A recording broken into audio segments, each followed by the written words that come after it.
আসসালামু আলাইকুম। ভর্তা সবাই পছন্দ করে।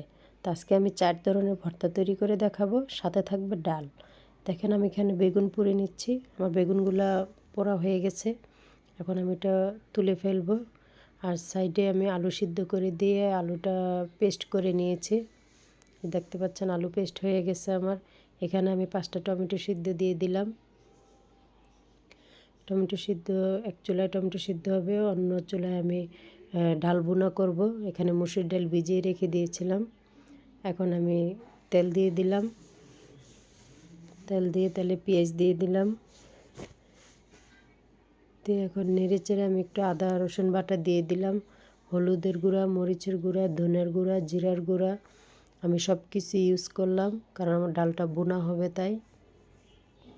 অনেকে ডাল পাতুরিও বলে।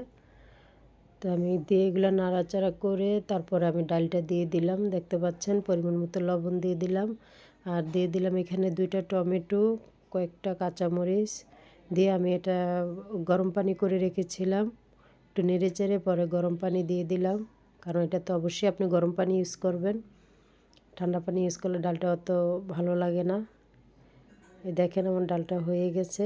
ধনেপাতা দিয়ে ফেলছি। এখন আমি নামিয়ে এক সাইডে রেখে দিব।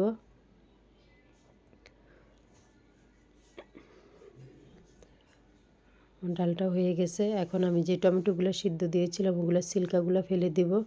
দিয়ে টমেটোর মধ্যে পানি থাকলে ওই ভর্তাটা আমার ভালো লাগে না, পাতলা হয়ে যায়। তাই আমি এটা পানিটা শুকিয়ে নিচ্ছি কড়াইয়ের মধ্যে। এদিকে বেগুনগুলো কেটে কেটে দেখছি যে ভিতরে কোনো পোকা আছে কিনা। আমি এমনি তো ফ্রেশ বেগুন নিয়েছিলাম, তারপরও চেক করলাম, বেগুনটাও কেটে নিয়েছি। এখানে দেখেন আমি অনেকগুলো মরিচ নিয়েছি। মরিচগুলো এখন আমি লবণ দিয়ে মরিচগুলো মাখাচ্ছি, মানে গুঁড়ো করে ফেলছি। এখন নিলাম পেঁয়াজ, মানে যে মরিচ পেঁয়াজ আর লবণ দিয়ে এখন দিয়ে দিলাম সরিষার তেল। ওইটা মাখিয়ে ওটা এই মরিচগুলো দিয়ে আমি সবগুলো ভর্তা তৈরি করব। দিয়ে দিলাম ধনেপাতা। দেখেন কেমন লাগতেছে দেখতে। এখন এক এক করে আমি এগুলা সব দলা করে নিলাম, ছোট ছোট বলের আকৃতি করে নিলাম।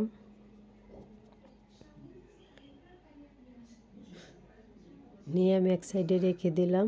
এখন এগুলোর থেকে নিয়ে আমি ভর্তা তৈরি করব। দেখেন এটা থেকে একটা বল নিয়ে আমি বেগুন ভর্তা করে ফেললাম। হয়ে গেছে আমার বেগুন ভর্তাটা। এখন আরেকটু নিয়ে আমি টমেটো ভর্তা করে নিলাম। টমেটোটা একদমই পানি নেই, দেখতে পাচ্ছেন শুকিয়ে গেছে। টমেটো ভর্তাটা আমার হয়ে গেছে।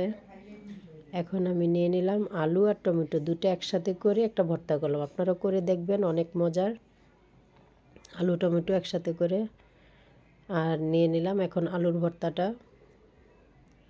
সবগুলো ভর্তা আমার হয়ে গেছে, দেখতে পাচ্ছেন সবগুলো ভর্তা আমি করে ফেলেছি। এখন আমি ডালটাও তুলে নিয়েছি বাটিতে, এখন পরিবেশন করব। আর ওইটা আছে আপনার মরিচ ভর্তা, যেটাকে পেঁয়াজ ভর্তা বলে, মানে মরিচ পেঁয়াজ যে এক্সট্রা ছিল ওটা আমি বাটিতে করে রেখেছি। ওটাই আমি আগে ভাত দিয়ে ট্রাই করব। এত ঝাল আর এত মজাদার ছিল, অনেক ঝাল। আপনি দেখেন, দেখে বুঝতে পারবেন। পুরো ভাত লাল হয়ে যাচ্ছে। খেতে এত ভালো লাগতেছিল, ঝাল ঝাল লাগতেছিল আর অনেক মজা লাগতেছিল।